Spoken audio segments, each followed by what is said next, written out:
যখন রমাদান প্রবেশ করে ফুতিহাত আবওয়াবুল জান্নাহ, জান্নাতের 8টি দরজা আল্লাহ খুলে দেন। জান্নাতের দরজা খোলা হয়, রহমতের দরজা খোলা হয়, আকাশের দরজা খুলে দেওয়া হয়, বরকতের দরজা খুলে দেওয়া হয়, ক্ষমার দরজা খুলে দেওয়া হয়। রমাদান টোটাল মাসটাই ক্ষমা, দয়া, রহমত। এই জন্য জিবরাইল আলাইহিস সালাম বদদোয়া করে গেছেন, রমাদান মাস পাওয়ার পরেও নিজের পাপ তওবা ইস্তেগফার করে ক্ষমা করিয়ে নিতে পারলো না, আল্লাহ তাকে ধ্বংস করুন। এই জন্য রমাদানের প্রস্তুতি এখন থেকে নেবেন। আল্লাহর কাছে বেশি বেশি ক্ষমা চাইতে হবে, তওবা ইস্তেগফার করতে হবে, বেশি বেশি আল্লাহর কাছে ক্ষমা চাইতে হবে, তওবা ইস্তেগফার পাঠ করতে হবে। তাহলে আল্লাহ মানুষের পাপ ক্ষমা করে দিবেন। আবু হুরায়রা রাদিয়াল্লাহু আনহু বলছেন, রমাদান মাস এমন একটা মাস, রাসূল সাল্লাল্লাহু আলাইহি ওয়াসাল্লাম বলেছেন, ইযা কানা আউয়ালু লাইলাতিন মিন শাহরি রমাদান, যখনই রমাদান মাসের প্রথম রাত্রি চলে আসে, সুফিদাতিশ শায়াতিন অমারাদাতুল জিন্নে, আল্লাহ শয়তানকে শৃঙ্খলাবদ্ধ করেন আর অবাধ্য জিনদেরকে শিকলবন্দি করেন।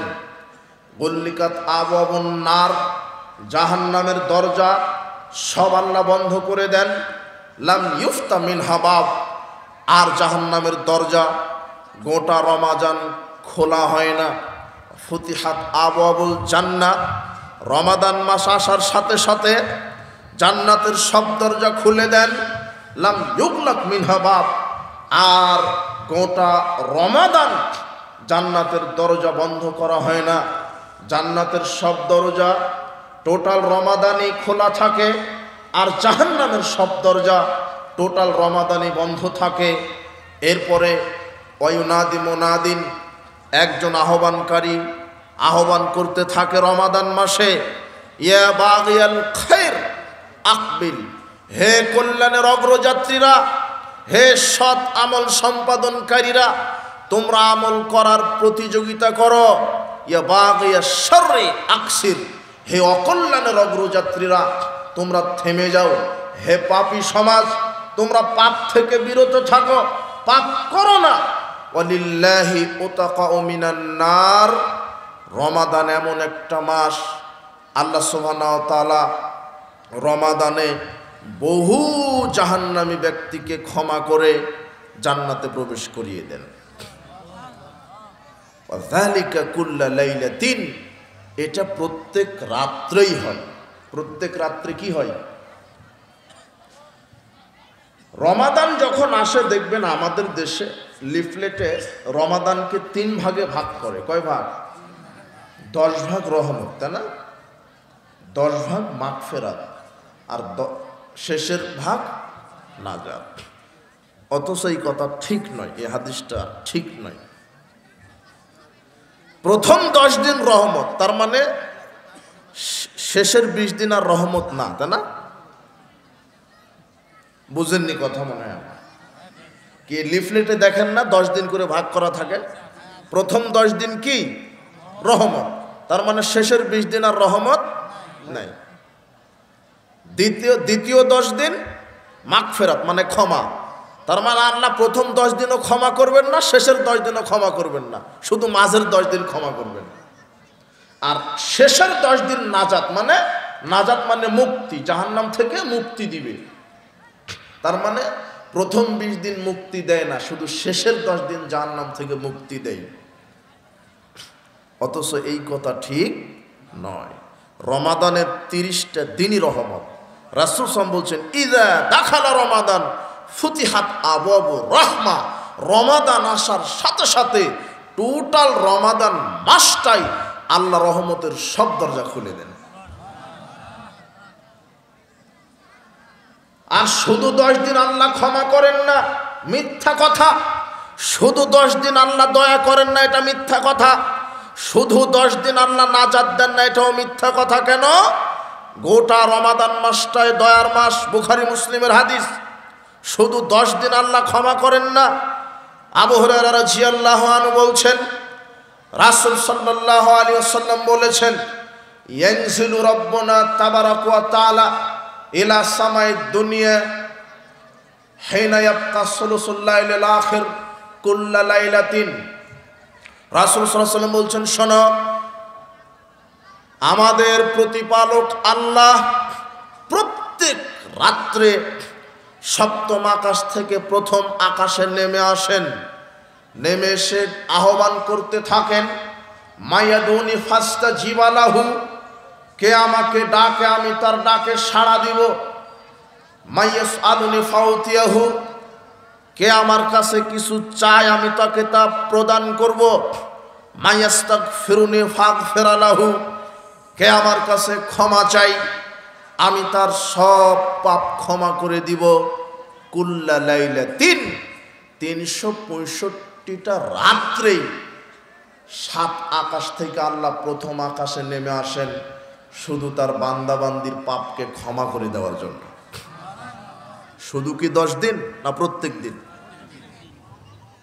তাহলে আমি 10 করে ভাগ করলাম কেন? জিনা, আল্লাহর দয়ার কোনো অভাব নেই, আল্লাহর ক্ষমার কোনো অভাব নেই। রাসূল সাল্লাল্লাহু আলাইহি ওয়াসাল্লাম বলছেন, রমাদান যখন আসে, ওয়ালিল্লাহি উতাকাউ মিনান নার ওয়া যালিকা কুল্লা লাইলাতিন, আল্লাহ রমাদানের 30টা রাত্রেই বহু জাহান্নামী মানুষকে মুক্তি করে জান্নাতে প্রবেশ করান। তো শুধু 10 দিন কেন? তার মানে ওই কথা ঠিক নয়, মিথ্যা কথা, বাতিল কথা। এই জন্য আল্লাহর দয়ার ভান্ডার আছে, রহমতের ভান্ডার আছে, নাজাতের ভান্ডার আছে, এটাই হলো রমাদান। অথচ এক শ্রেণীর কপাল পড়া মুসলিম নামের কলঙ্ক, রমাদান আসে সালাত আদায় করে না, সিয়ামও রাখে না। এরকম আছে না? আছে। রমাদান মাস ক্ষমা নেওয়ার মাস, পাপ ক্ষমা নেওয়ার মাস।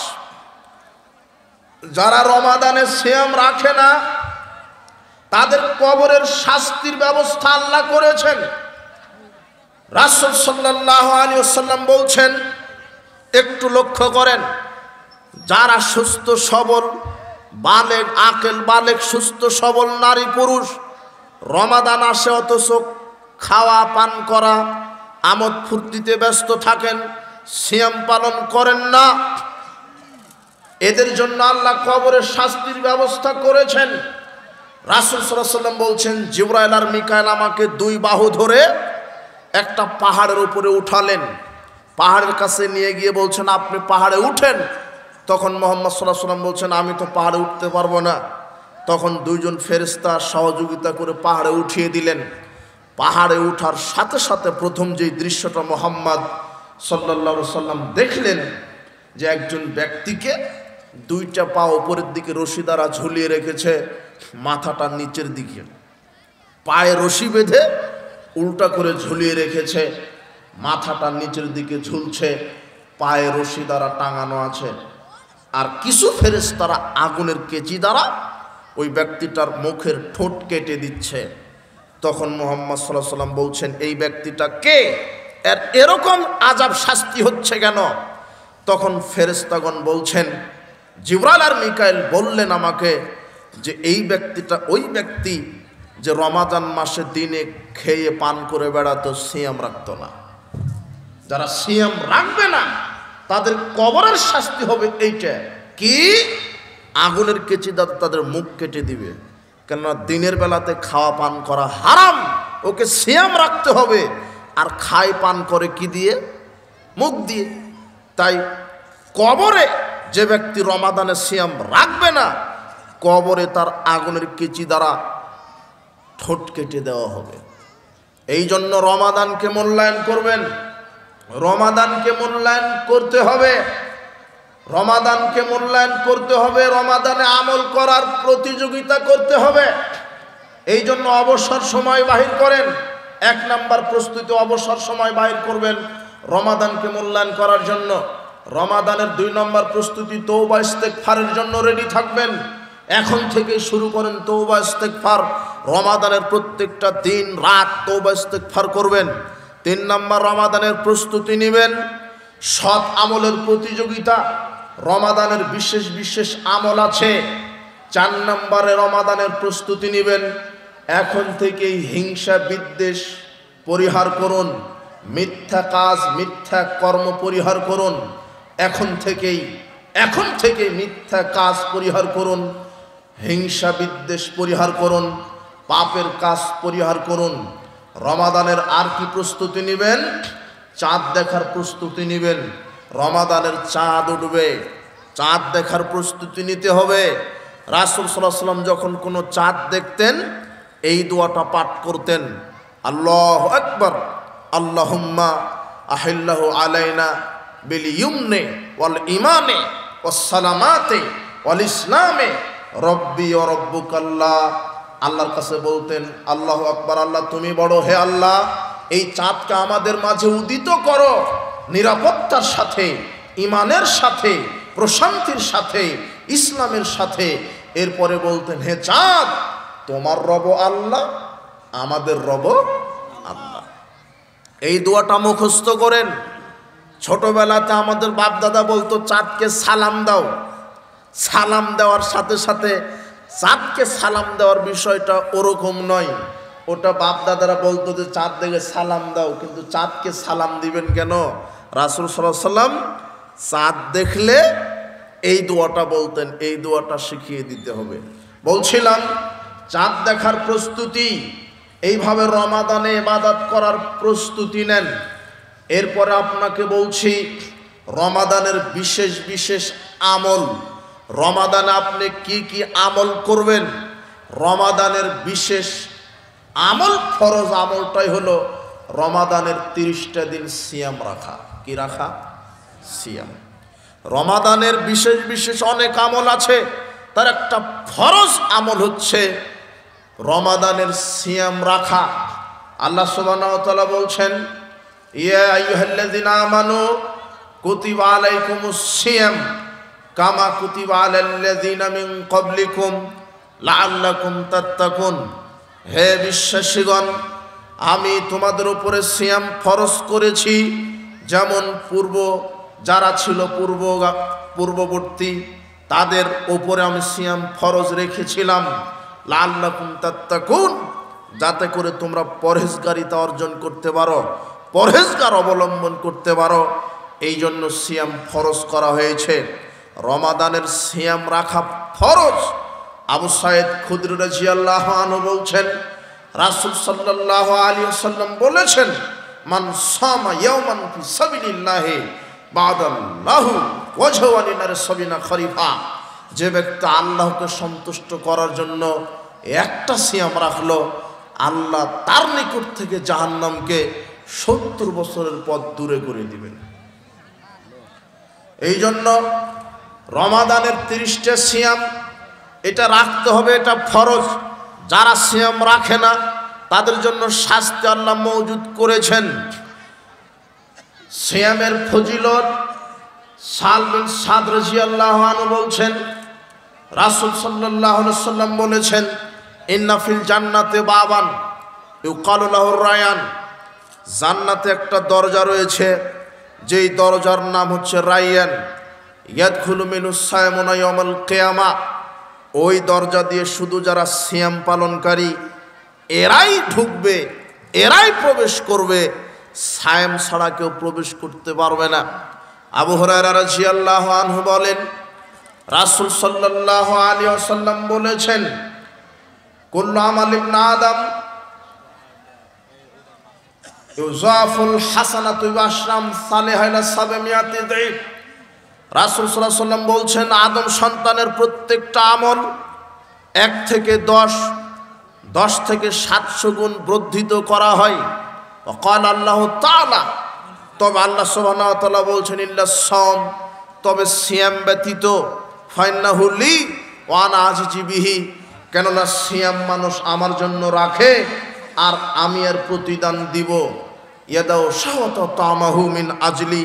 আল্লাহ বলছেন যারা সিয়াম রাখে তারা প্রবৃত্তিকে কন্ট্রোল করে রাখে আর খাওয়া পান করা থেকে বিরত থাকে আমাকে ভয় করে।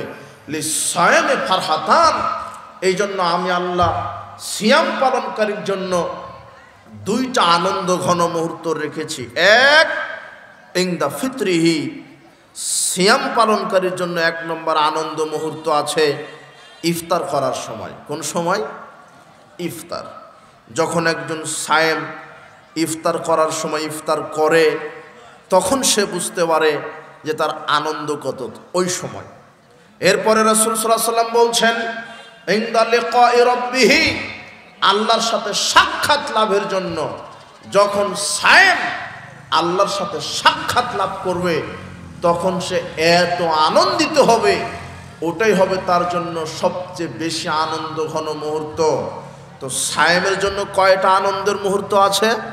2টা। এক ইফতারের সময়, আর একটা হচ্ছে জান্নাতে তার রবের সাথে সাক্ষাতের সময়। যে আল্লাহর জন্য আপনি সালাত আদায় করেন, তাহাজ্জুদ পড়েন, না খেয়ে প্রবৃত্তিকে কন্ট্রোল করে সিয়াম রাখলেন, যে আল্লাহকে খুশি করার জন্য এত ইবাদত করছেন, সে আল্লাহকে দেখতে আপনার মনে স্বাদ জাগে না? অবশ্যই আল্লাহর কাছে দোয়া করি, প্রতিপালক তুমি আমাদেরকে তোমার সাক্ষাৎ লাভে আমাদেরকে জান্নাতে ধন্য করে দিও। বলছিলাম উপস্থিত বৈঠকের মুসলিম দিনী ভাই বোন, এই জন্য সিয়াম রমাদানে ফরজ। সিয়ামের প্রতিদান জান্নাত, যেটা আল্লাহ বিচারের মাঠে নগদ জান্নাত দিবেন। রমাদানের বিশেষ বিশেষ আমলের মধ্যে একটা ফরজ আমল সিয়াম। এরপরে রমাদানের আরো বিশেষ আমল সাহারি খাওয়া। আপনি সাহারি খাবেন, এটা একটা আমল। আব্দুল্লাহ ইবনে ওমর রাদিয়াল্লাহু আনহু বলছেন, রাসূল সাল্লাল্লাহু আলাইহি ওয়াসাল্লাম বলেছেন, ইন্নাল্লাহা ওয়া মালাইকাতাহু লা ইউসাল্লুনা আলাল মুতাসাহহিরিন, নিশ্চয়ই যারা সাহারি খায় আল্লাহ তাদের উপরে রহমত বর্ষণ করেন এবং ফেরেশতা মণ্ডলী তার জন্য আল্লাহর কাছে ক্ষমা প্রার্থনা করেন। এই জন্য সাহারি খাবেন। রাসূল সাল্লাল্লাহু আলাইহি ওয়াসাল্লাম বলছেন, তাসাহহারু ওয়ালাউ বিজুরআতুম মিন মাইন, তোমরা সাহারি খাও এক ঢোক পানি হলেও। আনাস রাদিয়াল্লাহু আনহু বলছেন, রাসূল সাল্লাল্লাহু আলাইহি ওয়াসাল্লাম বলেছেন, তাসাহহারু ফাইন্না ফিস সাহরি বারাকা, তোমরা সাহারি খাও কেননা সাহারিতে বরকত রয়েছে। তোমরা সাহারি খাও কেননা সাহারিতে বরকত রয়েছে। তিনি বলছেন, ফাসলুমা বাইনানা সিয়ামিনা ওয়া সিয়ামি আহলিল কিতাব আকাতু সাহারে, আমাদের আর আহলে কিতাবদের সিয়ামের মধ্যে পার্থক্য হলো, আহলে কিতাব যারা তারা সিয়াম রাখে, সাহারি খায় না, আর আমরা সিয়াম রাখবো সাহারি খেয়ে। এই জন্য সাহারি খাওয়া জরুরি। সাহারিতে বরকত রয়েছে। যারা সাহারি খায় তাদের জন্য আল্লাহ ক্ষমা দয়া নাজিল করেন, রহমত নাজিল করেন, আর ফেরেশতারা তাদের জন্য আল্লাহর নিকটে ক্ষমা ভিক্ষা চান। তবে এখানে আরেকটি কথার কথা, আপনি ঘুমিয়ে পড়েছেন, শুবে সাদিক হয়ে গেছে, সাহারি খেতে পারেননি, তার মানে কি সিয়াম রাখবেন না? সিয়ামের সাথে সাহারির ওইভাবে সম্পর্ক নেই। সাহারি যদি খাওয়া নাও হয় তবু আপনি সিয়াম রেখে দিবেন, সিয়াম হয়ে যাবে, সিয়ামের কোনো ক্ষতি হবে না। আপনি রাতে ঘুমিয়েছিলেন, ফজর আজান হয়ে গেছে, সাহারি খাওয়ার জন্য জাগতে পারেননি, তো আপনি ওইভাবে সিয়াম রেখে দেন, সিয়াম হয়ে যাবে। তবে সাহারি খাওয়া গুরুত্বপূর্ণ একটি ইবাদত, সাহারি খাবেন। সাহারি না খেলে যে সিয়াম রাখা যাবে না, এই কথা ঠিক নয়। সাহারি খাবেন, এরপরে ইফতার করবেন। রমাদানের একটা গুরুত্বপূর্ণ আমল ইফতার করা। ইফতার নিজে করবেন, আর একজনকে করাবেন। রাসূল সাল্লাল্লাহু আলাইহি ওয়াসাল্লাম বলছেন, ইযা আফতারা আহাদুকুম, যখন তোমরা ইফতার করবে, ফাল ইফতির আলা তামরিন, খেজুর দ্বারা ইফতার করো। ফাল ইল্লাম ইয়াজিদ, যদি খেজুর না পাও, ফাল ইফতির আলা মাইন, তাহলে পানি দ্বারা ইফতার করো। ফাইন্নাহু তাহুরুন, কেন পানি হলো পবিত্র। ইফতার যখন করবেন খেজুর দ্বারা ইফতার, খেজুর যদি না থাকে তখন কি? পানি। আর ইফতারের শুরুতে বলবেন বিসমিল্লাহ। কি বলবেন? বিসমিল্লাহ। দোয়াটাই হলো বিসমিল্লাহ। খাওয়ার শুরুতে কি বলবেন? ইফতারের শুরুতে বিসমিল্লাহ। তবে ইবনে ওমর রাদিয়াল্লাহু আনহু বলছেন, কানান নবী সাল্লাল্লাহু আলাইহি ওয়াসাল্লাম ইযা আফতারা, রাসূল সাল্লাল্লাহু আলাইহি ওয়াসাল্লাম যখন ইফতার করতেন তখন এই দোয়াটা বলতেন, যাহাবাজ জামাউ ওয়াবতাল্লাতিল উরুকু সাবাতাল আজরু ইনশাআল্লাহ। এটা বিসমিল্লাহ বলে ইফতার করার পরে এই দোয়াটা বলবেন। দোয়াটার অর্থ কি? শিরা উপশিরা সিক্ত হলো, তৃষ্ণা দূরীভূত হলো, আল্লাহ চাহে তো জান্নাত নির্ধারিত হয়ে গেল। এটা একটি গুরুত্বপূর্ণ দোয়া, মুখস্থ করে সবাই বলবেন। তো ইফতারের শুরুতে বলবেন বিসমিল্লাহ, এরপরে এই দোয়া। খেজুর দিয়ে ইফতার করবেন, না থাকলে পানি, খেজুর না থাকলে পানি, পানি হলো পবিত্র। এরপরে শুধু নিজে ইফতার করবেন না, আর একজনকে করাবেন। রাসূল সাল্লাল্লাহু আলাইহি ওয়াসাল্লাম বলছেন, মান ফাত্তারা সায়মান ফালাউ মিসলু আজরিহি ফাইলিহি। যে ব্যক্তি নিজে ইফতার তো করলো, আর একজনকে ইফতার করালো, তাহলে যাকে ইফতার করালো ও সিয়াম রেখে যত প্রতিদান পাবে, এই ইফতার করানোর কারণে আল্লাহ একে সমপরিমাণ প্রতিদান দিবেন। এই জন্য নিজে ইফতার করবেন, আর একজনকে ইফতার করাবেন। আর ইফতার করবেন কখন? রাসূল সাল্লাল্লাহু আলাইহি ওয়াসাল্লাম বলছেন, ইযা গরাবাতিশ শামস ফাকাদ আফতারা সায়েম। যখন সূর্য ডুবে যাবে তখনই সায়েম ইফতার করবে। আবু হুরায়রা রাদিয়াল্লাহু আনহু বলছেন, রাসূল সাল্লাল্লাহু আলাইহি ওয়াসাল্লাম বলেছেন, লা ইয়াজালুদ-দীনু যাহিরান মা যালান নাসুল ফিতরা। দিন মানুষের ওপরে ততদিন পর্যন্ত বিজয়ী থাকবে যতদিন মানুষ তাড়াতাড়ি ইফতার করবে। লিআন্নাল ইয়াহুদা ওয়ান নাসারা আখিরুন, কেননা ইহুদি খ্রিস্টান দেরিতে ইফতার করে।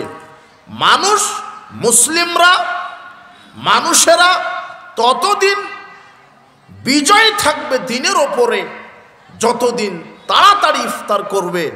তাড়াতাড়ি মানে রাসূল সাল্লাল্লাহু আলাইহি ওয়াসাল্লাম বলে দিলেন সূর্য ডোবার সাথে সাথে। তাড়াতাড়ি মানে সূর্য ডোবার সাথে সাথে। কিন্তু আমাদের দেশে কিছু ইফতারের লিফলেটে তারা লিখে দেয় যে সূর্য ডোবার সময় 6টা 48 মিনিট আর ইফতারের সময় 6টা 51 মিনিট। 3 মিনিট সতর্কমূলক যোগ লাগায়, তাই না? এরকম লিফলেট চোখে পড়ে কি? জি, ওরা সতর্কমূলক যোগ করে। 3 মিনিট 5 মিনিট দেরিতে ইফতার করে, অথচ 3 মিনিট 5 মিনিট দেরিতে ইফতার করা ইহুদি খ্রিস্টানের লক্ষণ। সূর্য ডোবার সাথে সাথে একজন সায়েম কি করবে? ইফতার করবে। কথা বুঝে নেব না। সূর্য ডুবছে 6টা 45-এ, ইফতার করবেন কয়টায়? 6টা 45। আজানের সাথে ইফতারের সম্পর্ক না। কিসের সাথে ইফতারের সম্পর্ক? সূর্য ডোবার সাথে। কথা বুঝে নিব না। সূর্য ডুবে যাবে, সাথে সাথে ইফতার করবেন, এরপরে আজান দিবেন, ও 5 মিনিট চলে যাক। কিন্তু আমাদের দেশের লোকেরা আজানের দিকে লক্ষ্য রাখে, আজান হলে ইফতার করবে। কথা কি বুঝেছেন? কি আজানের সাথে ইফতারের সম্পর্ক না। কার সাথে সম্পর্ক? সূর্য ডোবার সাথে। রাসূল বলছেন, ইযা গরাবাতিশ শামস, যখন সূর্য ডুবে যাবে, ফাকাদ আফতারা সায়েম, তখনই সায়েম ইফতার করবে। 3 মিনিট সতর্কমূলক যোগ করা। আল্লাহর নবী বলছেন দেরিতে ইফতার করে ইহুদি খ্রিস্টানেরা, এই জন্য সতর্ক বলে কোনো শব্দ নেই। অনেক মানুষ বলে যে পেট কি এত বড় হয়ে গেল, 16 ঘন্টা না খেয়ে থাকতে পারলাম, আর সতর্কমূলক 3 মিনিট 5 মিনিট না খেয়ে থাকতে পারবো না। অত পরহেজগারিতার দরকার নাই। আমরা অত পরহেজগারিতা দেখতে চাচ্ছি না। মুহাম্মদ সাল্লাল্লাহু আলাইহি সাল্লামের সুন্নাহকে মানতে হবে, এতে জেল হোক আর ফাঁসি হোক। কথা বুঝেছেন? রাসূল সাল্লাল্লাহু আলাইহি সাল্লাম বলেছেন যে সূর্য ডোবার সাথে সাথে ইফতার। আশ্চর্য কথা, রমাদান মাস সূর্য ডুবছে, একই এলাকায় সূর্য ডুবছে, একজন লোক সূর্য ডোবার সাথে সাথে ইফতার করছে, আর একটা মসজিদে 3 মিনিট 5 মিনিট পরে আজান দিচ্ছে, আর একটা মসজিদে সূর্য ডোবার সাথে সাথে আজান দিচ্ছে। ইফতার নিয়ে দ্বন্দ্ব হয় না? যে ওরা 5 মিনিট আগে ইফতার করলো। আপনার সারা এলাকার লোক যদি সতর্কমূলক 3 মিনিট 5 মিনিট যোগ করে ইফতার করে, আর আপনি একাই যদি বৈঠকে থাকেন, তো আপনি একাই সূর্য ডোবার সাথে সাথে ইফতার করে নেবেন। এটাই হলো রাসূল সাল্লাল্লাহু আলাইহি ওয়াসাল্লামের সুন্নাত হেফাজত করা। কথা বুঝেছেন? মনে করেন একটা বৈঠকে আপনি বসে আছেন, 100 জন লোক আছে, ওরা সতর্কমূলক 3 মিনিট পরে ইফতার করবে, আপনি একাই আছেন। আপনি হাদিস শুনেছেন যে সূর্য ডোবার সাথে সাথে ইফতার করতে হবে, 99 জন লোক সতর্কমূলক 5 মিনিট পরে ইফতার করুক, আপনি একাই সূর্য ডোবার সাথে সাথে কি করবেন? ইফতার করবেন। রাসূল সাল্লাল্লাহু আলাইহি ওয়াসাল্লামের সুন্নাহর উপরে আমল হলো এভাবে যত সমাজে এই মৃত সুন্নাহগুলি আছে আপনি জীবিত রাখবেন, মৃত সুন্নাতের উপরে আমল করবেন। জাতি দেখে দেশাচারের নামে, লৌকিকতার নামে, সংখ্যাগরিষ্ঠতার দোহাই দিয়ে ইসলাম চলবে না, টিকবে না। বাপদাদার দোহাই দিয়ে, বড় হুজুরের দোহাই দিয়ে ইসলাম টিকবে না, চলবে না। ইসলাম মানতে হবে একজন ব্যক্তির দোহাই দিয়ে, যার নাম মুহাম্মদ সাল্লাল্লাহু আলাইহি ওয়াসাল্লাম। সারা পৃথিবী ভ্রান্ত একদিকে চলে যাক, কিন্তু আপনাকে রাসূল সাল্লাল্লাহু আলাইহি ওয়াসাল্লামের আদর্শে থাকতে হবে। সারা পৃথিবীর মানুষ বেদাত করুক, আপনাকে সুন্নাতের উপরে থাকতে হবে। সমাজে আজকে কত বেদাতি আমল চালু আছে, এই বেদাতের সাথে আপোষ করা যাবে না। রাসূল সাল্লাল্লাহু আলাইহি ওয়াসাল্লাম বলছেন, কুল্লু বেদাতিন দলালা কুল্লু দলালাতিন ফিন্নার। প্রত্যেকটা বেদাতি আমল মানুষকে পথভ্রষ্ট করে দেয়, আর ভ্রান্ত আমলের পরিণাম হচ্ছে জাহান্নাম। বেদাতের পরিণাম কি? জাহান্নাম। এই জন্য সাবধান, সুন্নাহর উপরে আমল করবেন। আজকে সমাজে বিভিন্ন জায়গায় বিভিন্ন ক্ষেত্রে আপনার বেদাত ঢুকিয়ে দিয়েছে শয়তান। আর যেই আমলের বেদাত মানে কি? আপনি শুধু শুনছেন বেদাত বেদাত। বেদাত মানেই যেটা নতুন করে সৃষ্টি করা হয়েছে, মানুষ করেছে ইবাদতের নামে, নেকির আশায়, ইসলামের মধ্যে নতুন শরীয়ত তৈরি করেছে, যেটা রাসূল সাল্লাল্লাহু আলাইহি ওয়াসাল্লাম করেননি, করতে বলেননি, সাহাবীগণ করেননি, করতে বলেননি। ওইটাই ইবাদত আকারে নেকির আশায় করাটাই হলো বিদআত। আর এই জন্য শয়তান প্রত্যেকটা আমলের ভিতরেই মানুষের আমলকে নষ্ট করার জন্য বেদাত চালু করে দিয়েছে। আর যেই আমলের যত ফজিলত, সেখানে শয়তান বেদাত ঢুকিয়েছে আমলকে নষ্ট করার জন্য। 1 গ্লাস দুধ আর 1 গ্লাস পেশাব, 1 ফোঁটা পেশাব যদি 1 গ্লাস দুধের ভিতরে ঢুকায় দেন, তাহলে দুধ কি হয়ে যাবে? নষ্ট হবে। ঠিক ওরকম বেদাত হলো ওরকম। যখন আপনি বেদাত করবেন, আপনার সৎ আমলকে বেদাত কি করে দিবে? নষ্ট করে দিবে। শয়তানের এটাই টার্গেট। মদখুর, ইয়াবাখুর, গাঁজাখুর, সুদখুর, ঘুষখুর, দুর্নীতিবাজ, জেনাকার, এদের কাছে শয়তান নাই। কেন? ওরা নিজেই নগদ শয়তান। শয়তান বিজয় হয়ে গেছে। একজন মদখুরের কাছে শয়তান নাই, কেননা যে মদ খায় ও নগদ শয়তান। একজন জেনাকারের কাছে শয়তান নাই, যে জুয়া খেলছে ওর কাছে শয়তান নাই, কেননা ও নিজেই শয়তানি কাজ করছে। শয়তান থাকে ভালো মানুষদের ভিতরে। কেন? ভালো মানুষের আমলকে নষ্ট করার পায়চারা শয়তান করে। আপনার সালাত কিভাবে নষ্ট করবে, সিয়াম কিভাবে নষ্ট করবে, কোরআন তেলাওয়াত কিভাবে নষ্ট করবে, তাসবিহ তাহলিল কিভাবে নষ্ট করবে, আপনার আমলগুলিকে কিভাবে নষ্ট করবে, এই ধান্দায় থাকে। তাই তো আপনার আমলের ভিতরে শয়তান বেদাত ঢুকিয়ে দিয়েছে। আপনার সমাজে কত বেদাতি আমল দেখবেন। এদেশের মানুষ যখন সালাম দিচ্ছে, আপনার সালামটা হলো একটা আমল। এটা এত গুরুত্বপূর্ণ আমল, রাসূল সাল্লাল্লাহু আলাইহি ওয়াসাল্লাম বলছেন, তোমরা ততক্ষণ ইমানদার হতে পারবে না, তোমরা ততক্ষণ জান্নাতে যেতে পারবে না যতক্ষণ না ইমান না আনো। তোমরা ততক্ষণ ইমানদার হতে পারবে না যতক্ষণ না পরস্পরকে ভালো না বাসো। আমি কি তোমাদেরকে বলে দিব না কোন আমল করলে পরস্পর ভালোবাসা মহব্বত তৈরি হয়? আমি অবশ্যই বলে দিব, সেটা হলো পরস্পরের মধ্যে সালাম বিনিময় করো বেশি বেশি। সালাম বিনিময় করলে মহব্বত বাড়বে, মহব্বত বাড়লে ঈমান বাড়বে, আর ওই ঈমান তোমাদেরকে জান্নাতে প্রবেশ করাবে। তার মানে সালাম আদান প্রদানের প্রতিদান জান্নাত, কিন্তু এই সালামের এই প্রতিদানটা, নেকিটা শয়তান নষ্ট করার জন্য বেদাত ঢুকিয়ে দিয়েছে। দেখেন অধিকাংশ সমাজের মানুষ যখন সালাম দিচ্ছে, হাত দিয়ে মুসাফা করছে, 3 হাত 4 হাতে মুসাফা করে, করে না? করে। বুকে হাত দেয় আবার চুমা খায়। 3 হাত বোঝেন কিনা? 3 হাত 4 হাতে মুসাফা করে। অথচ মুসাফা হবে পরস্পরের 2 হাত, ওনার 1 হাত আমার 1 হাত, ওনার ডান হাত আমার ডান হাত, এখানে বাম হাতের কোনো সম্পর্ক নাই।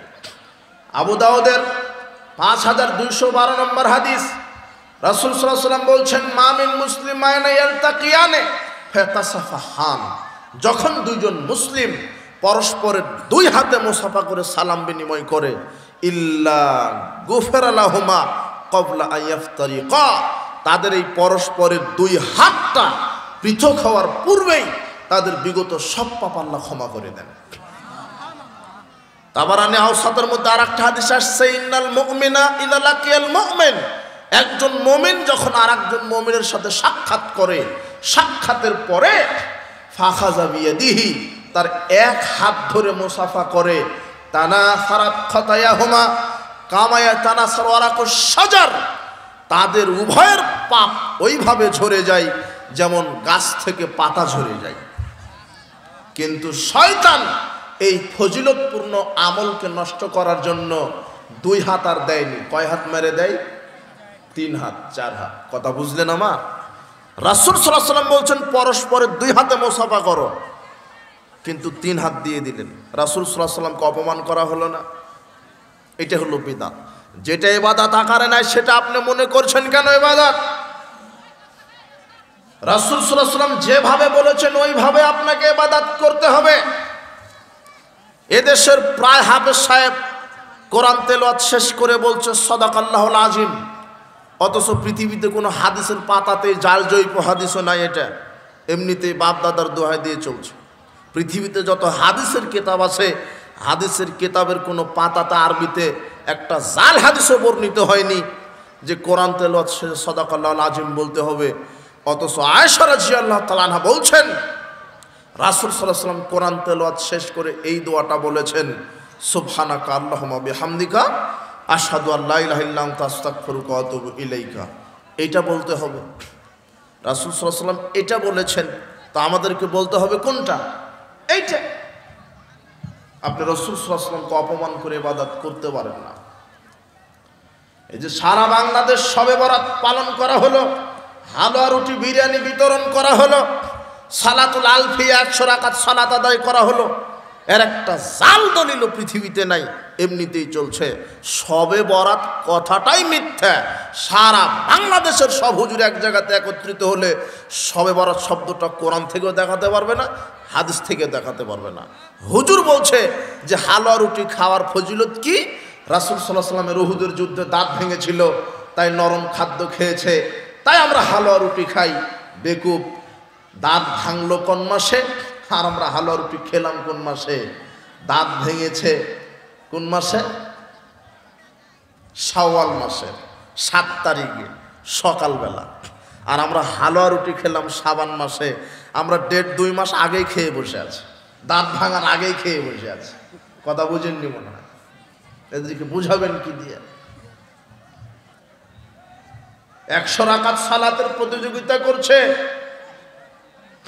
এ ওকে বলে তুমি কত রাকাত পড়লে? তো 50 রাকাত। ও বলছে 80 রাকাত, ও বলছে 99 রাকাত, আর 1 রাকাত বাকি আছে। পড়তে পড়তে এমন ক্লান্ত ঘুমিয়ে গেল, শেষ পর্যন্ত ফজরের সালাতটা আদায় করে না, যেটা ফরজ সেটাই করে না। অথচ এই ভ্রান্ত আমলগুলি চালু আছে। কত ভ্রান্ত আকীদা বিশ্বাস চালু আছে, শবে বরাতের নামে কত ভ্রান্ত আকীদা চালু আছে। এদেশের মানুষ মনে করে শবে বরাতের রাত্রে এদেশের যারা বিধবা নারী আছে এদের আকীদা তাদের স্বামীর রূহ নাকি ফিরে আসে। তাই বিধবা নারীরা ওই যে আগরবাতি মোমবাতি জ্বালিয়ে এক বদনা পানি যে রুমে মারা গেছে ওই রুমে এক বদনা পানি রেখে দেয়। কেন? ওই বিধবার আকীদা যে তার স্বামীর রূহ এসে ওযু করে নাকি সালাত আদায় করবে। কোরআনের দলিলও আছে, তানাজ্জালুল মালাইকাতু ওয়ার রূহ। এই যে আল্লাহ বলছেন এই রাত্রে রূহ নাজিল হয়, মানে কবর থেকে সবার রূহ চলে আসে। অথচ এই রূহ মানে রূহুল কুদুস, ফেরেশতাদের সর্দার জিবরাইল, তিনি এই রাত্রে নেমে আসেন। তাই বলে এটা শবে বরাতের রাত নয়, এটা লাইলাতুল কদরের রাত। কিসের রাত? লাইলাতুল কদর। অনেকে বলে শবে বরাতের রাত্রে কোরআন নাজিল হয়েছে, ভুল ব্যাখ্যা দিচ্ছে যে না, অথচ স্পষ্ট আয়াত, শাহরু রমাদানাল্লাযী উনজিলা ফিহিল কোরআন। কোরআন নাজিল হয়েছে কোন মাসে? রমাদান মাসে। ইন্না আনজালনাহু ফি লাইলাতুল কদর। কোন রাত্রিতে? কদরের রাত্রিতে। তো কদরের রাত কি শাবান মাসে না রমাদান মাসে?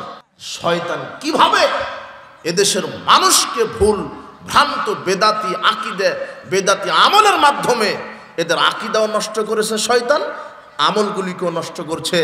এই জন্য সাবধান। শাবান মাসের শবে বরাতের নিয়তে একটা সিয়াম রাখা বেদাত। আপনি শাবান মাসে বেশি বেশি নফল সিয়াম রাখেন।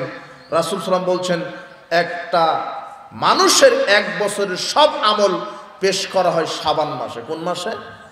তাই রাসূল সাল্লাল্লাহু আলাইহি ওয়াসাল্লাম শাবান মাসে বেশি বেশি সিয়াম রেখেছেন। শবে বরাতের নিয়তে সিয়াম রাখবেন না, এমনিতে নফল হিসাবে শাবান মাসে বেশি বেশি সিয়াম রাখবেন। বলছিলাম এইভাবে প্রত্যেকটা আমলে শয়তান বেদাত তৈরি করে দিয়েছে। আজকে একটা ছেলেকে আমি বলছি যে আমাকে টয়লেটে নিয়ে যাও, তখন ওই ছেলে বলছে যে টিস্যু তো নাই, টিস্যু আনতে গেছে।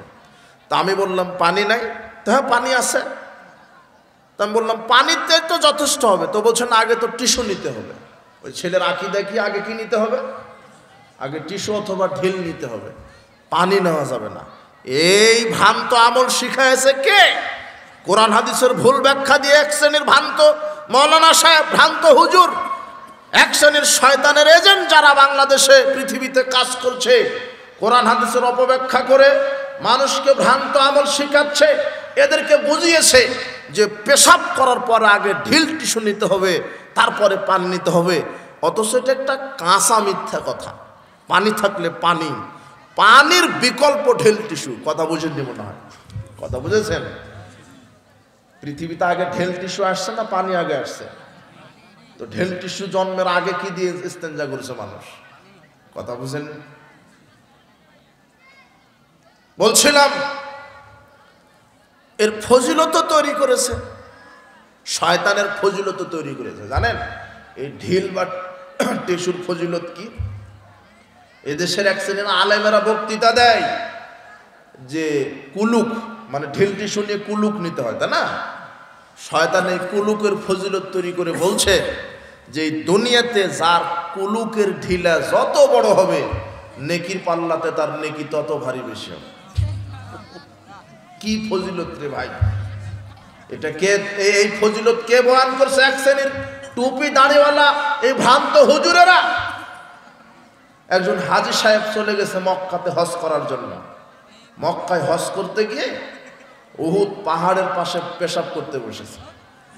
পেশাব করার পরে উহুদ পাহাড় হলো তার কুলুকের ঢিলা। কি? উহুদ পাহাড়।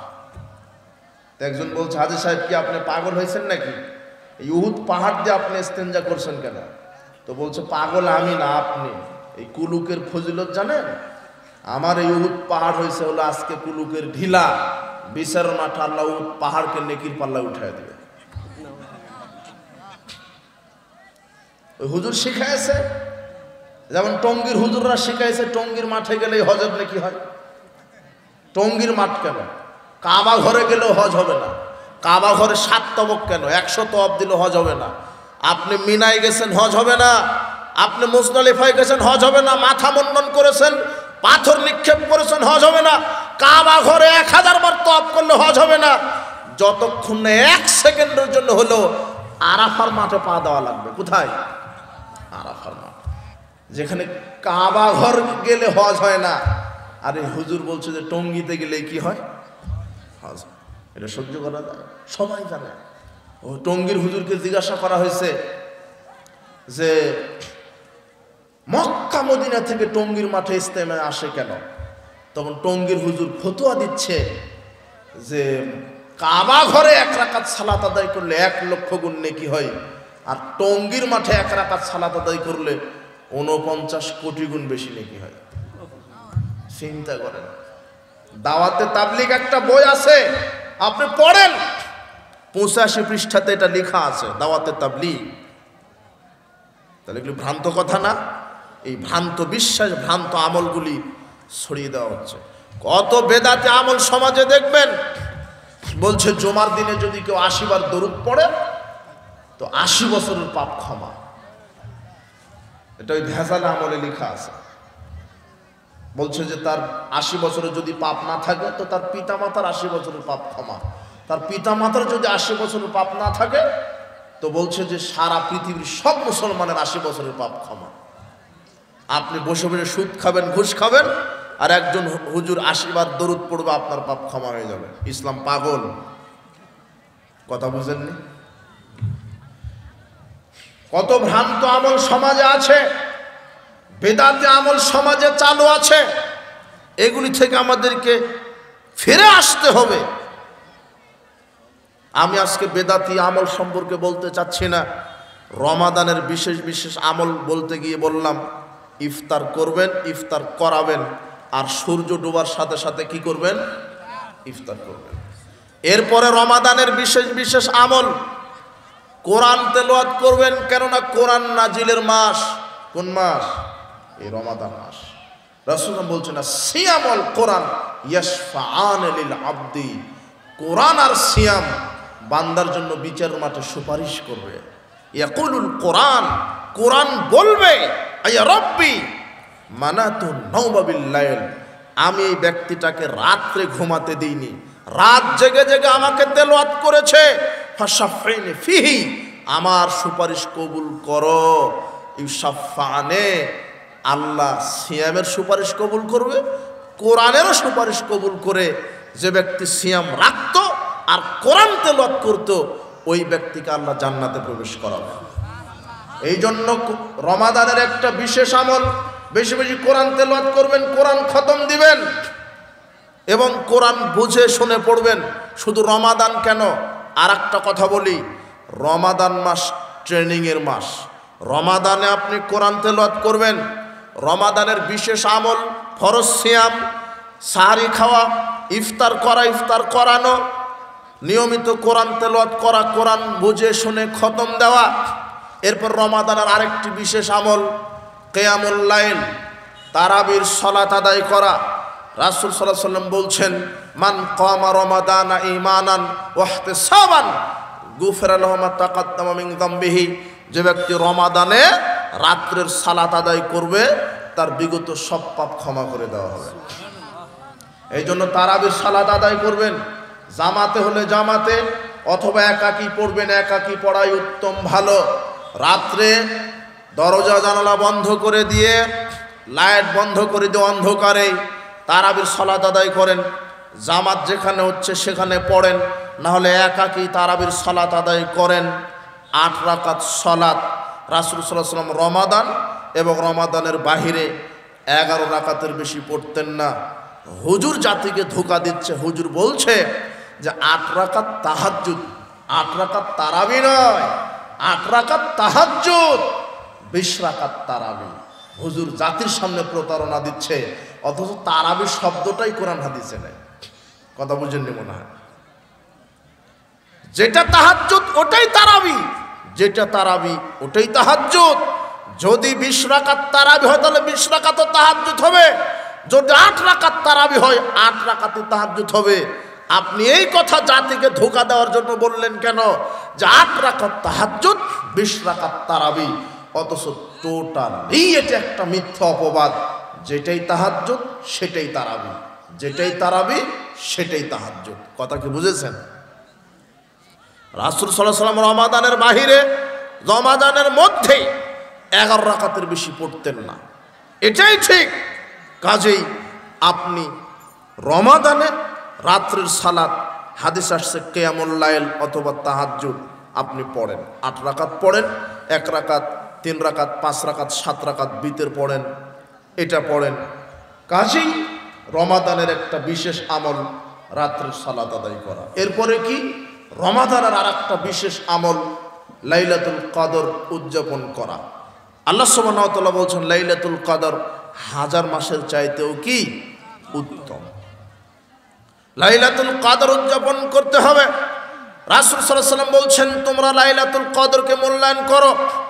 রমাদানের শেষ দশকের বেজোর রাত, শুধু 27 রাত নয়, 21, 23, 25, 27, 29, 5টি রাত কদরের রাত।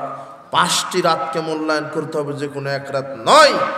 কেননা ইসলাম অথবা মুহাম্মদ সাল্লাল্লাহু আলাইহি ওয়াসাল্লাম নির্দিষ্ট করে কোনো রাতকে বলে যান বেজোর রাত। শেষ দশকের বেজোর রাত কয়টি রাত হচ্ছে? 5টি। এই 5টি রাতকে মূল্যায়ন করবেন। কি করবেন কদর রাত্রিতে? কদর রাত্রিতে কি করবেন? সারা রাত ফজর পর্যন্ত আপনি আল্লাহকে ডাকেন, সালাতের মাধ্যমে, জিকিরের মাধ্যমে, কোরআন তেলাওয়াতের মাধ্যমে আপনি 8 রাকাতই সালাত আদায় করেন। অনেকে 50, 60, 100 রাকাত সালাত আদায় করতেই থাকে। জি না, 8 রাকাতের মধ্যেই সীমাবদ্ধ থাকবে রাত্রের সালাত। বিতের পড়েন 5 রাকাত, 7 রাকাত, 3 রাকাত পড়েন, সমস্যা নেই। এটা শুবে সাদিকের পূর্বে পড়ে নেবেন। কিন্তু রাত্রে লাইলাতুল কদরকে মূল্যায়ন করবেন সালাতের মাধ্যমেই, সেটা যেন 8 রাকাতের মধ্যেই সীমাবদ্ধ থাকে। কিভাবে? 8 রাকাতে আপনি পার করে দেন মধ্যরাত্রি পর্যন্ত। 2 রাকাত করে করে সালাম ফিরিয়ে দিবেন। 2 রাকাত সালাত আদায় করবেন আধা ঘন্টা পর্যন্ত, 40-45 মিনিট পর্যন্ত। আপনি সালাতে দাঁড়াবেন, তাকবীরে তাহরিমা দিয়ে হাত বুকের উপরে বেঁধে সানা পাঠ করার পরে সূরা ফাতিহা পাঠ করবেন। এরপরে সূরা লম্বা জানেন না, বড় সূরা জানা নাই, ইখলাসটা জানা আছে, তাই তো? আপনি ইখলাসটাই 50 বার পড়েন। কয়বার পড়বেন? পড়তেই থাকেন। লম্বা উঠে লম্বা কেরাত আপনার। এরপরে রুকুতে যান, রুকুতে সুবহানা রাব্বিয়াল আযীম পড়তেই থাকেন 100 বার 500 বার পড়তেই থাকেন, পড়তেই থাকেন সুবহানা রাব্বিয়াল আযীম পড়তেই থাকেন। এরপরে রুকু থেকে ওঠার পরে সেজদায় চলে যান। সেজদায় গিয়ে সুবহানা রাব্বিয়াল আলা অনেকে 3 বার পড়ে উঠে যায়। ও মনে করে যে 3 বারই পড়তে হবে। জি না, 5 বার, 7 বার, 10 বার, 20 বার, 50 বার, 100 বার সুবহানা রাব্বিয়াল আলা পড়তেই থাকেন, পড়তেই থাকেন। 2 রাকাত সালাত আদায় করতে যেন কমপক্ষে আধা ঘন্টা সময় লাগে। কত? আধা ঘন্টা।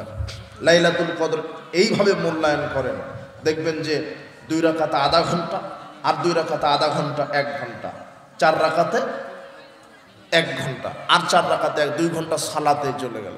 একটু কোরআন তেলাওয়াত করলেন, একটু তাসবিহ তাহলিল করলেন, এইভাবে মূল্যায়ন করবেন। আর লাইলাতুল কদরে বেশি বেশি আল্লাহর কাছে ক্ষমা চাইবেন। আল্লাহুম্মা ইন্নাকা আফুব্বুন তুহিব্বুল আফওয়া ফাফু আন্নি। আল্লাহ তুমি ক্ষমা করতে ভালোবাসো, কাজেই তুমি আমার সব পাপ ক্ষমা করে দাও।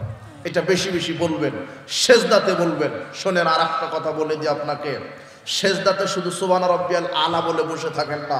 সেজদাতে আপনি যত দোয়া আছে, কোরআন আর হাদিস থেকে যত দোয়া জানেন সেজদাতে বলতে পারবেন। কোরআন আর হাদিস থেকে যত দোয়া আপনার জানা আছে সালাম ফেরানোর বৈঠকে বলতে পারবেন।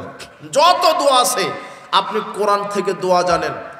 রুকুতে আর সেজদাতে কোরআন তেলাওয়াত করা নিষেধ। কোরআন তেলাওয়াত এক জিনিস, আর কোরআন হাদিস থেকে দোয়া বলা আর এক জিনিস। তেলাওয়াতের নিয়তে আপনি সেজদায় গিয়ে কোরআন তেলাওয়াত করতে পারবেন না, তেলাওয়াতের নিয়তে রুকুতে গিয়ে কোরআন তেলাওয়াত করতে পারবেন না। কিন্তু সেজদায় এবং শেষ বৈঠকে সালাম ফেরানোর আগ পর্যন্ত এবং সেজদা থেকে যতক্ষণ মাথা আপনি উঠাচ্ছেন না, সেজদায় যতক্ষণ আছেন ততক্ষণ আপনার যত দোয়া আছে সব দোয়া সেজদাতে বলতে পারবেন। সেজদায় গেলেন মানেই আল্লাহর নিকটবর্তী হয়ে গেলেন। আল্লাহ বলছেন ওয়াসজুদ ওয়াকতারিব, সেজদা করো আর আমার নিকটবর্তী হয়ে যাও, আমার কাছে চলে আসো। সেজদায় গিয়ে আল্লাহর কাছে বলবেন রব্বানা আতিনা ফিদ দুনিয়া হাসানাতাও ওয়া ফিল আখিরাতি হাসানাতাও ওয়া কিনা আযাবান নার। এটা জানেন না?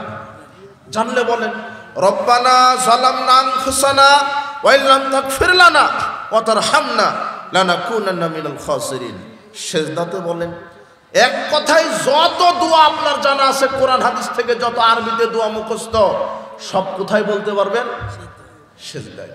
আর একটা কথা বলি, আরবিতে কোনো দোয়াই আপনার জানা নাই, শুধু সুবহান রাব্বিয়াল আলা কোনোভাবে মুখস্থ করেছেন, ওটা পড়েন, কিন্তু আরবিতে আর কোনো দোয়া জানেন না, তাহলে আপনি বাংলাতেই দোয়া বলবেন। কোথায়? সেজদায়। কিসে দোয়া বলবেন? বাংলাতেই বলবেন, আল্লাহ আমার পাপ ক্ষমা করো, আমার বাপ মারা গেছে, আমার বাপের কবরের শাস্তি মাফ করো। বাংলাতেই মনে মনে বলবেন, মুখে উচ্চারণ করে বলেন, কিন্তু জোরে নয়। কথা বুঝেননি মনে হয় আমার কথা। বাংলাতেই দোয়া করবেন সেজদায়, যে আল্লাহ আমার মা অসুস্থ, আরোগ্যতা দান করো, আল্লাহ আমার পিতা মাতা মারা গেছে, তাদের কবর শাস্তি মাফ করো। বাংলাতে আল্লাহ তুমি আমাকে হালাল পবিত্র রুজির ব্যবস্থা করে দাও, আমাকে দীর্ঘ নেক হায়াত দান করো, আমাকে ঈমানের সাথে মৃত্যুবরণ করার তৌফিক দান করো, আল্লাহ আমাকে সুস্থ রাখো, আল্লাহ আমাকে রুজি দাও, আল্লাহ আমাকে হেদায়েত দাও। এইভাবে কোথায় দোয়া করবেন? বাংলাতে, সেজদাতে। সালাতের মধ্যে কথা বলা নিষেধ, ওটা মানুষের সাথে কথা বলা নিষেধ। কার সাথে? মানুষের সাথে। যদি আপনি আরবিতেও কথা বলেন তবুও সালাত নষ্ট হয়ে যাবে, কিন্তু আপনি বাংলাতেই দোয়া করছেন কার সাথে? আল্লাহর সাথে। কথা কি বুঝেছেন? কি সেজদাতেই থাকেন না 10 মিনিট? থাকেন না, এটা অভ্যস্ত হন না। মোবাইলের সামনে বসে থাকেন 5 ঘন্টা, খারাপ লাগে না? আর সেজদা দিতে যা দেরি, উঠতে আপনার দেরি হয় না। বাহ, আপনার ইমানের গতি। মসজিদে প্রবেশ করেছেন, ঢুকতে দেরি, বের হতে আপনার দেরি হয় না। মসজিদে ঢুকেন দুনিয়াবি ব্যস্ততা নিয়ে, সালাত আদায় করেন ব্যবসার হিসাব করেন, সালাত আদায় করেন পরিবার নিয়ে চিন্তা টেনশন করেন। জি না, আপনি নিজেকে একটু ফারেক করেন, অবসর সময় বাহির করেন, দীর্ঘ কেরাত, দীর্ঘ রুকু, দীর্ঘ সেজদা, এবং শেষ বৈঠকে যখন বসবেন ওখানেও যত আপনার দোয়া আছে সব দোয়া রব্বির হামহুমা কামা রব্বায়ানি সাগীরা, পিতামাতার জন্য দোয়া, নিজের জন্য দোয়া। আপনি দোয়া করে তারপরে সালাম ফিরাবেন। এইভাবে দীর্ঘ রুকু, দীর্ঘ কেরাতে আপনি লাইলাতুল কদরকে মূল্যায়ন করেন। শুধু রমাদান কেন, এইভাবে তাহাজ্জুদ পড়েন প্রতি 12 মাস। আপনি দীর্ঘ কেরাত, দীর্ঘ রুকুতে আপনি যেন 2 রাকাত সালাতে আধা ঘন্টা কেটে যায়। আল্লাহকে বলেন আপনার সুখের কথা, দুঃখের কথা আল্লাহকে জানান। আল্লাহ আপনাকে কিছু দিবেন, আপনার পাপ ক্ষমা করবেন বলে প্রত্যেক রাত্রেই 7ম আকাশ থেকে 1ম আসমানে নেমে আসেন, শুধু আপনার পাপ ক্ষমা করবেন। উপস্থিত বৈঠকের মুসলিম দিনী ভাই বোন, উপস্থিত বৈঠকের মুসলিম দিনী ভাই বোন, আপনাদেরকে বলছি রমাদানের স্পেশাল আমলগুলি, বিশেষ আমলগুলি, তার ফরজ সিয়াম রাখবেন, সাহারি খাবেন, ইফতার করবেন, ইফতার করাবেন, কোরআন তেলাওয়াত করবেন। এরপরে কি করবেন? রমাদানে সালাত আদায় করবেন, রাত্রের সালাত। এরপরে কি করবেন? লাইলাতুল কদর রাতকে মূল্যায়ন করবেন। এগুলি রমাদানের বিশেষ বিশেষ আমল। আর যারা একেবারে অতিরিক্ত ফারেক, অবসর সময় আরো বেশি বেশি মূল্যায়ন করতে চাচ্ছেন, তার রমাদানের শেষ 10 দিন এতেকাফে বসবেন, যাতে আল্লাহকে আরো বেশি বেশি ডাকা যায়। শুধু এতেকাফ মানে নিজেকে আটকিয়ে রাখা, একেবারে 10 দিন আল্লাহর জন্য নিজের জীবনকে ওয়াকফ করে দিবেন। আল্লাহ কবুল করুন। 10 দিন বেশি বেশি আল্লাহকে ডাকার জন্য, শেষ 10 দিনের বেশি বেশি রহমত বরকত নেওয়ার জন্য, আর লাইলাতুল কদর ধরার জন্য। এতেকাফে যারা বসে তাদের জন্য লাইলাতুল কদর ধরা খুব সহজ হয়, কেননা 5 দিনই তারা জাগতে পারে, একদিনও মিস যায় না। ওর যদি 21শে রমাদান লাইলাতুল কদর রাত্রে হয়, তাহলে 21 তারিখ সে পেয়ে গেল।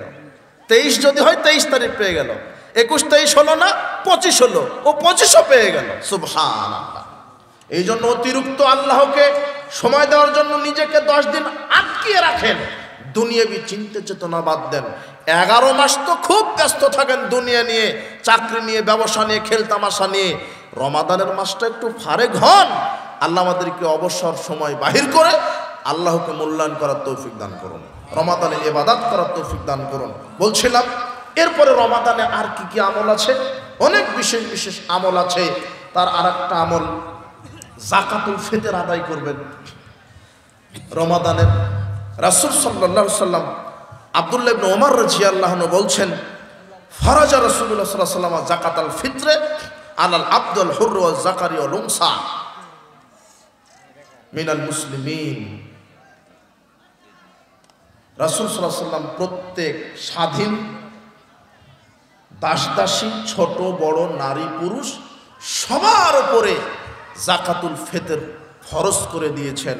সাম মিন তামরিন আর সাম মিন শাইরিন, এক সা পরিমাণ খেজুর অথবা জব অথবা কিশমিশ অথবা পনির। তিনি বলছেন আমারা বিহা আনতুওয়াদ্দিয়ে খুরুজা কাবলা খুরুজা নাসাইলা কাবলা সালাত, ঈদের সালাতে যাওয়ার পূর্বেই যাকাতুল ফিতর আদায় করতে হবে।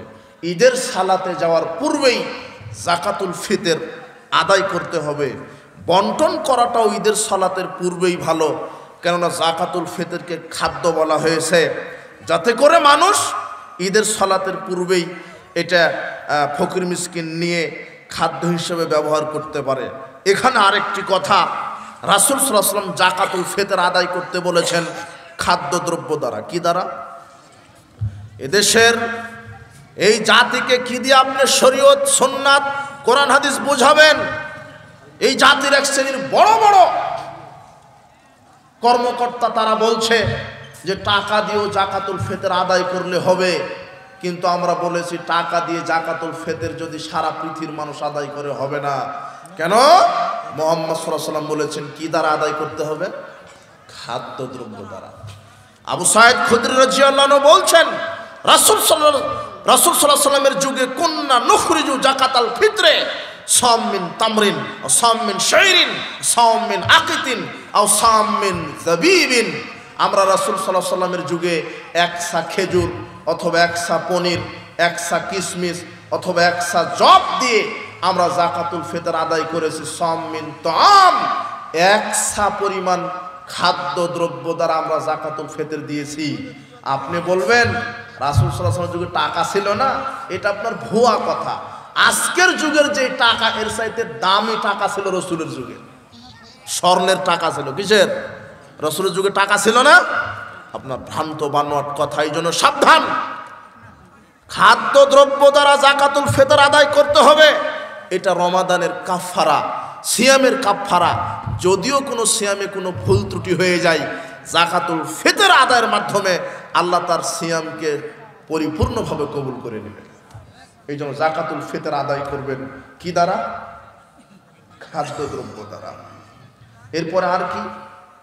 অনেকে যারা যাকাত দিয়ে থাকেন বা ওসর দিয়ে থাকেন, ওসর তো বিভিন্ন সময় বিভিন্ন ফসলের ওসর, সেটা ভিন্ন কথা, কিন্তু যারা বাৎসরিক একটা হিসাব করে প্রতি বছরের যে যাকাত দিয়ে থাকেন, অনেকেই রমজান মাসে প্রতি রমাদানে কি দিয়ে থাকেন? এই যাকাতের টাকা দিয়ে থাকেন। এই জন্য যাকাতের কথাটা একটু আপনাকে বলি। যাকাত রমাদানে বাহির করবেন, এতে ভালো। রমাদানেই করতে হবে এমন না, বিষয় হচ্ছে যে এক বছর পর পর।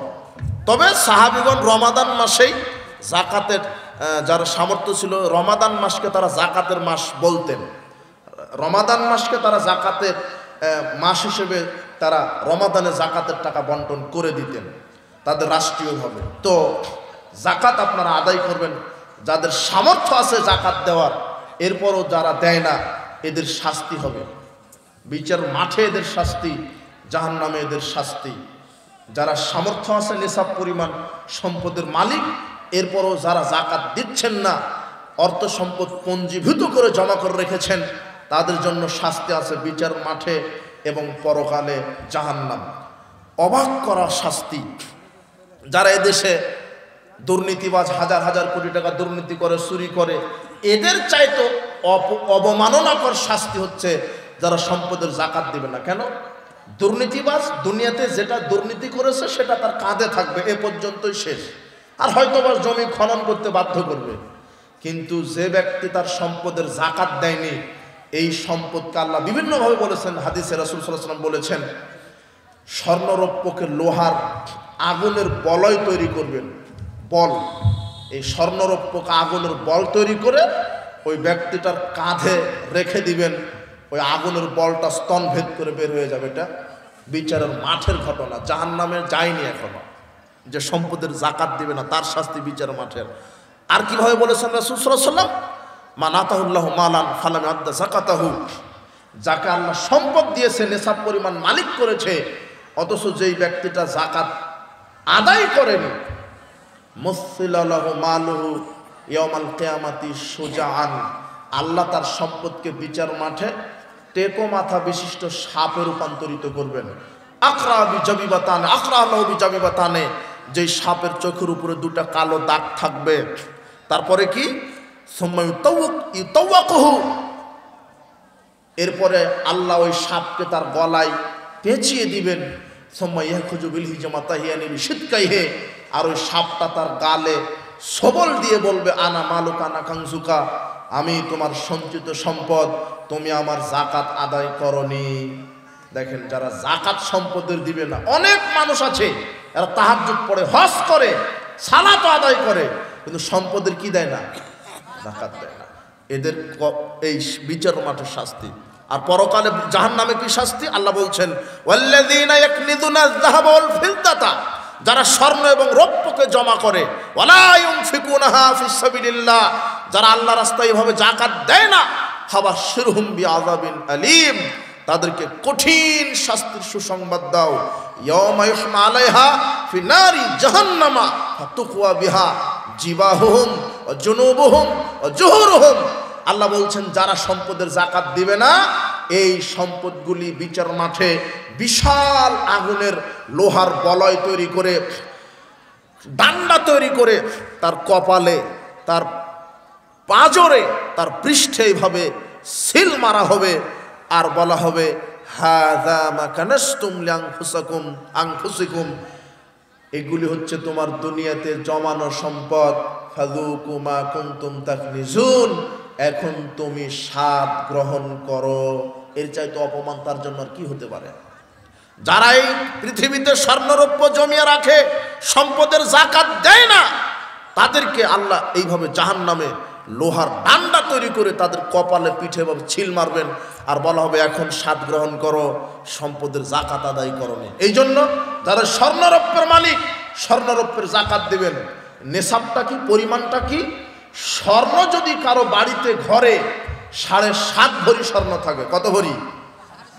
7.5 ভরি, তাহলে বাজার মূল্যে যাকাত দিতে হবে। স্বর্ণের যাকাত মানে স্বর্ণের মূল্য বর্তমানে, যেই বর্তমান মূল্যে স্বর্ণ 7.5 ভরি স্বর্ণের মূল্য যা হবে, মোটামুটি এখন 1 লাখের ওপরে ভরি, তাই না? 1,20,000 মনে হয় হয়ে গেছে। তাহলে 7.5 ভরি স্বর্ণের দাম মোটামুটি 8 লক্ষ 9 লক্ষ টাকা। তো 7.5 ভরি স্বর্ণ যদি আপনার বাড়িতে ঘরে থাকে, তাহলে আপনি বাজার দর হিসাব করবেন যে এখন বর্তমানে 7.5 ভরি স্বর্ণের মূল্য কত। তো আপনি হিসাব জানলেন যে 9 লক্ষ, তাহলে আপনাকে শতকরা 2.5 টাকা হারে বাহির করতে হবে। কত? 2.5 টাকা। হাজারে কত হচ্ছে? 25 টাকা। লাখে 2,500। লাখে কত? 2,500। তাহলে লাখে 2,500 টাকা করে বাহির করে দিবেন। এটা হলো স্বর্ণের নেশাব। আর আর রৌপ্যের নেশাব 52.5 তোলা।